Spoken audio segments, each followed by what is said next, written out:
Good morning children. Grammar portion ही हम आपको पढ़ा रहे थे, है ना। तो अब हम आपका ग्रामर में सेकंड टॉपिक है आपका द आर्टिकल्स। ठीक है, द आर्टिकल्स। ये आर्टिकल्स तो आपको हमें पता है कि आप 5th क्लास से ही पढ़ते आ रहे हो, बहुत ही शुरू से आपने इसको पढ़ा होगा, है ना।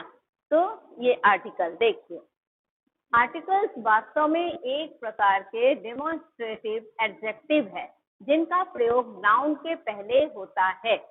ध्यान से सुनिए, डेमोन्स्ट्रेटिव एडजेक्टिव। ठीक है, आर्टिकल्स वास्तव में एक प्रकार के डेमोन्स्ट्रेटिव एडजेक्टिव है जिनका प्रयोग नाउन के पहले होता है। आर्टिकल दो प्रकार के होते हैं, कौन सा? Indefinite articles and definite article. ठीक है, दो प्रकार के आर्टिकल्स होते हैं, एक होता है इनडेफिनेट आर्टिकल और दूसरा होता है डेफिनेट आर्टिकल। ठीक, अब देखिए, ए तथा एन को इनडेफिनेट आर्टिकल्स कहा जाता है। बहुत ध्यान से, क्योंकि कई बच्चे जब सेंटेंस बनाते हैं तो उसमें इसका जो है प्रयोग आप गलत कर देते हो। ठीक है, जहाँ एन लगना रहता है वहां दा लगा देते हो, जहाँ ए लगना रहता है वहां एन लगा देते हो। तो इसीलिए इस चीज को बहुत ध्यान से देखिए कि कहाँ पे क्या लगेगा। ठीक, अब देखिए, ए तथा एन को इनडेफिनेट आर्टिकल्स कहा जाता है क्योंकि वे अनिश्चित नाउन के पहले आते हैं। ये भी समझिए, ए और एन क्या होता है? Indefinite articles. ठीक है, इसको इनडेफिनेट आर्टिकल्स कहा जाता है क्योंकि वे अनिश्चित नाउन के पहले आते हैं। जैसे देखिए, आई सॉ ए बॉय। अब देखिए, आई सॉ ए बॉय माने कोई लड़का। मैंने हिंदी में भी इसीलिए समझा दिया बहुत अच्छे से कि आपको कोई डाउट ना हो। ठीक है, आई सॉ ए बॉय अर्थात कोई लड़का। आई मेट ए गर्ल अर्थात कोई लड़की। आई मेट ए गर्ल माने अब ये नहीं बताया कि कौन सी लड़की, कौन सा लड़का, अर्थात कोई लड़का है, कोई लड़की है। तो क्या है ये? आपका इनडेफिनेट है, तो इसीलिए इसमें क्या लगा है? ए लगा है। I saw a boy, I met a girl, ये हो गया। द, अब देखिए, द डेफिनेट आर्टिकल। मैंने आपको क्या बताया था? आई सॉ ए बॉय अर्थात कोई लड़का, आई मेट ए गर्ल अर्थात कोई लड़की। अब ये तो आपका हो गया इनडेफिनेट, ठीक है ना। अब है द डेफिनेट आर्टिकल्स है क्योंकि ये निश्चित नाउन के पहले प्रयोग होता है। समझ गए क्या बता रहे हैं? जो द होता है वो डेफिनेट आर्टिकल्स होता है क्योंकि ये किसमें? एक निश्चित नाउन के पहले प्रयोग होता है। जैसे आई सॉ द बॉय अर्थात कोई एक विशेष लड़का। द बॉय माने द में आपको जोड़ दिया गया, द बिल्कुल डेफिनेट एकदम से, है ना। तो आई सॉ द बॉय, फिर लड़का जिसको मैं जानती हूँ, है ना, जिस उस लड़के को, मैंने उस पर हम पूरा कॉन्फिडेंस है, मुझको पूरा, मुझे पक्का श्योर है, इसीलिए हमने उसमें द लगाया है। ठीक है, आई सॉ द बॉय जिसको मैं जानती हूँ। You met the girl, you met the girl यानी अर्थात वो लड़की तुम पहले से जानते हो।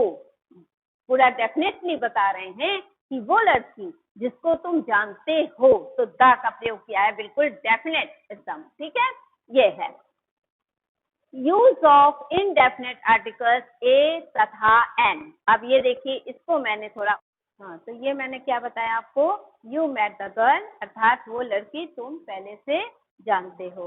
अब use of indefinite articles a तथा N.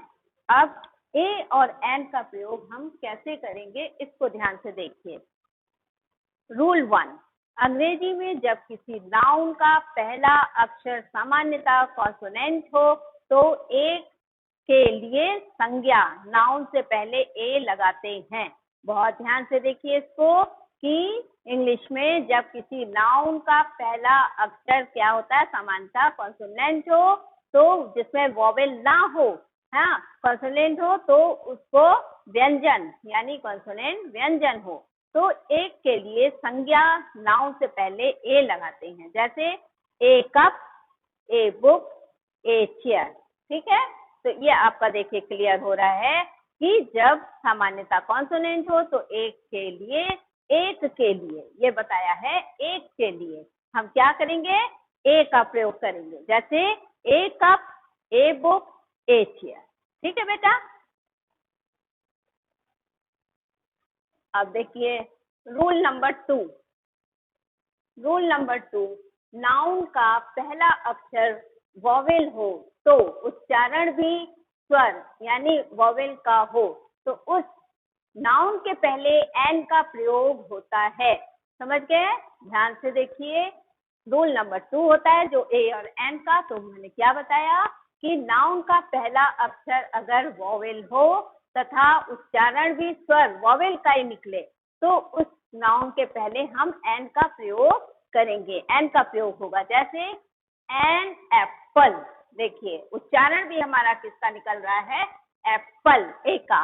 N elephant, an orange. अब आपको पता ही है, आप शुरू से पढ़ते आए हो कि वॉवेल क्या होता है, कॉन्सोनेंट क्या होता है। तो वॉवेल आपका क्या होता है? ए एन, जो आपके 5 वॉवेल होता है। ए होता है, ई होता है, ओ होता है, आई होता है, यू होता है ना। तो इसके पहले हम किसका प्रयोग करेंगे?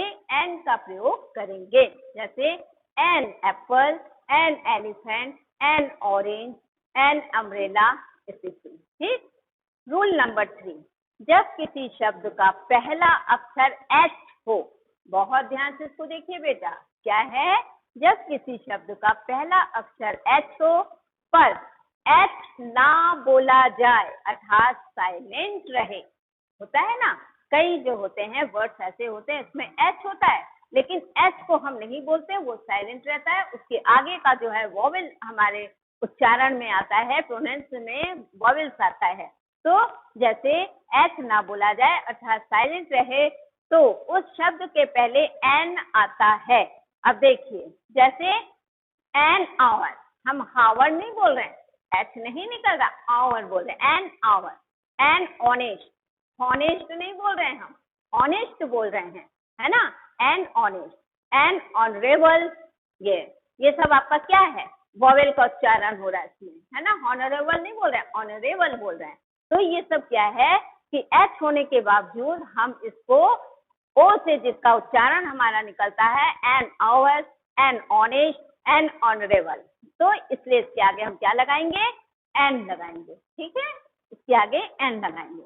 रूल नंबर 4, यदि किसी शब्द का पहला अक्षर वॉवेल हो परंतु वॉवेल का उच्चारण कॉन्सोनेंट जैसा हो तो उसके पहले ए का प्रयोग होता है। अब देखिए कभी कभी आपको यही लगता है, कई बच्चे हमको क्लास में भी ये क्वेश्चन कर चुके हैं कि मैम इसमें भी तो यू आ रहा है, इसमें भी तो ए आ रहा है, तो हम क्यों इसमें वो लगा रहे हैं, ए लगा रहे हैं, एन क्यों नहीं लगाए, है ना। तो इसीलिए आप बहुत ध्यान से समझिए कि यदि किसी शब्द का पहला अक्षर वॉवेल हो परंतु वॉवेल का उच्चारण कॉन्सोनेंट जैसा हो, हम उसको वॉवेल का उच्चारण माने हमारा जो प्रोनाउंसिएशन है वो हमारा वॉवेल्स का ना निकले, कॉन्सोनेंट का निकले, तो हम उसको फिर ए लगाएंगे, हम उसमें एन का प्रयोग नहीं करेंगे, ठीक है ना। वॉवेल का उच्चारण कॉन्सोनेंट जैसा तो उसके पहले ए का प्रयोग होगा, जैसे ए यूनिवर्सिटी। देखिए यूनिवर्सिटी नहीं, यूनिवर्सिटी, यूनिवर्सिटी, ठीक है। ए यूजफुल बुक, तो इसमें हमारा उच्चारण किसका निकल रहा है? कॉन्सोनेंट का निकल रहा है, इसलिए इसमें ए लगा है। आया समझ में बेटा? नाउ रूल नंबर 5, यदि किसी नाउन के पहले एडजेक्टिव हो तो ए तथा एन को विशेषण के अनुसार प्रयुक्त करते हैं, संज्ञा के उच्चारण के अनुसार नहीं। अब ये बहुत ध्यान से समझिए, क्या बता रहे हैं? यदि किसी नाउन के पहले कोई एडजेक्टिव हो, एडजेक्टिव क्या है? विशेषण, यानी किसी की विशेषता को बताता है ना, ये हमने बताया था, किसी की विशेषता को बताता है।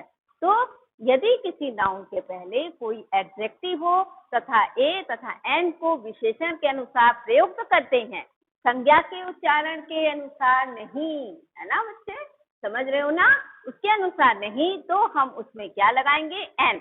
अब देखिए इसमें देखिए एन अगली चाइल्ड, अब क्या है? चाइल्ड की विशेषता क्या है? अगली, ठीक है, इसलिए मैंने इसमें क्या लगाया? एन, क्योंकि ये चाइल्ड की विशेषता को बता रहा है। जो किसी सब्जेक्ट की विशेषता को बताते हैं तो उसमें फिर आपकी विशेषण लगाया है। यदि किसी नाउन के पहले कोई एडजेक्टिव हो तो ए तथा एन को विशेषण के अनुसार ही प्रयुक्त करते हैं। आ रहा ना बेटा समझ में? संज्ञा के उच्चारण के अनुसार नहीं। जैसे एन अगली चाइल्ड, अब चाइल्ड की क्या विशेषता है? अगली, एडजेक्टिव लगा है। आ रहा ना समझ में? एडजेक्टिव लगा है तो इसलिए इसमें एन लगा है। अब इसमें देखिए ए बिग एलिफेंट, अब ये देखिए इसकी भी विशेषता बता रहे हैं। क्या है? ए बिग एलिफेंट, एलिफेंट की विशेषता क्या है? बिग, तो ए का प्रयोग हुआ। एन ओल्ड मैन, अब इसमें देखिए ओल्ड, ये आपका वॉवेल तो मैन, और एडजेक्टिव है।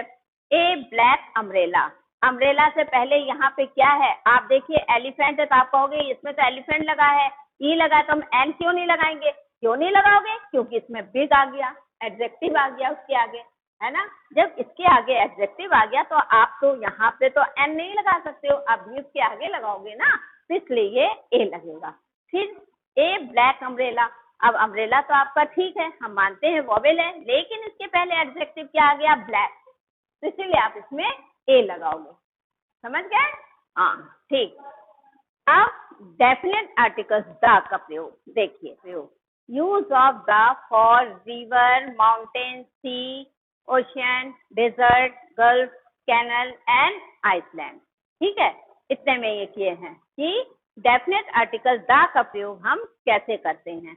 तो डेफिनेट आर्टिकल जो है उसमें द का प्रयोग बताया, अभी तक तो मैंने आपको इनडेफिनेट बताया, अब द जो है डेफिनेट आर्टिकल है। तो डेफिनेट आर्टिकल द का प्रयोग यूज ऑफ द फॉर किसके लिए आता है? The river, the mountain, the sea, the ocean, the desert, the gulf, the canal, the island. ठीक है ना। इसके आगे मैंने, क्योंकि ये बिल्कुल डेफिनेट है इसलिए इसके आगे मैंने ये लगाया है। अब देखिए उसके बाद द का ही प्रयोग बता रहे थे, ये मैंने बताया आपको, the river, the canal, the desert. अब आपका बता रहे हैं बी, कुछ प्रांतों, देशों और कुछ भौगोलिक नाम के पहले, जैसे the United State, the Punjab, the South Pole, the equator. ठीक है, इसके आगे भी हम क्या करेंगे? द, क्योंकि ये बिल्कुल डेफिनेट है। ठीक है ना, इसीलिए जो डेफिनेट है उसके लिए हमने द का प्रयोग किया है। अब सिंगुलर कॉमन नाउन जब समस्त जाति के लिए प्रयुक्त हो तो पहले द का प्रयोग होता है।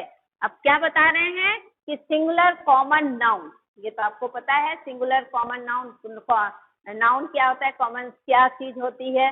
तो सिंगुलर कॉमन नाउन जब समस्त जाति के लिए प्रयुक्त हो तो पहले द का प्रयोग होता है। जैसे the cow is a useful animal. अब काउ क्या है? ये सिंगुलर कॉमन नाउन है। ठीक है ना, काउ, तो इसलिए इसमें भी आपका द का प्रयोग हुआ। The dog is a faithful animal. अब डॉग भी क्या है आपका? सिंगुलर कॉमन नाउन, तो इसके भी आगे आपका द का प्रयोग हुआ है। अब धार्मिक पुस्तकों के नाम के पहले भी द का प्रयोग होता है। ठीक है, जैसे क्या है? The Gita, the Ramayana, the Bible, the Quran, कुछ भी आपके जितने भी धार्मिक पुस्तक हैं उसके ऊपर वो डेफिनेट है कि हाँ ये पुस्तक है। और कौन सी पुस्तक है आप इसको चेंज नहीं कर सकते हो, जो पुस्तक है वही उसका डेफिनेट नाम है, इसीलिए डेफिनेट के आगे हम द का प्रयोग करते हैं। फिर चारों डायरेक्शन, दिशाओं के पहले, जैसे the east, the west, the north, the south, क्योंकि ये तो यही रहेगा। इसको तो आप ईस्ट को वेस्ट नहीं कह सकते, वेस्ट को ईस्ट नहीं कह सकते, जो जैसा वही है, तो डेफिनेट है ना ये, तो इसीलिए इसके आगे भी द का प्रयोग हो रहा है। फिर सुपरलेटिव डिग्री के एडजेक्टिव के पहले, अब सुपरलेटिव डिग्री आपको पता है जो क्या बताता है? Comparative and superlative. ठीक है, तो हमको सुपरलेटिव डिग्री कह रहे हैं। जब सुपरलेटिव डिग्री होता है तो उसके आगे भी हम द का प्रयोग करते हैं, जैसे the highest, the best, the tallest. ठीक है ना, ये आपका हाईएस्ट, बेस्ट, टॉलेस्ट, ये सब क्या है? सुपरलेटिव डिग्री है। तो इसके आगे भी मैंने द का प्रयोग किया है। समझ गए? मुझे उम्मीद है समझ गए होंगे, क्योंकि मैंने बहुत अच्छे से आपको एक एक चीज समझाया है कि किस तरह से ए एंड द का प्रयोग होगा और किस तरह से आपका द का यानी द जो है बिल्कुल डेफिनेट होता है, इसलिए जिस चीज को बिल्कुल डेफिनेट होगा उसके आगे द का प्रयोग करेंगे। ठीक, तो ये आपका आर्टिकल्स हुआ। मुझे उम्मीद है आपको अच्छे से समझ में आया होगा। बाकी कोई आपको डाउट होता है तो आप हमसे पूछ सकते हो। ठीक है ना बेटा? Okay, thank you.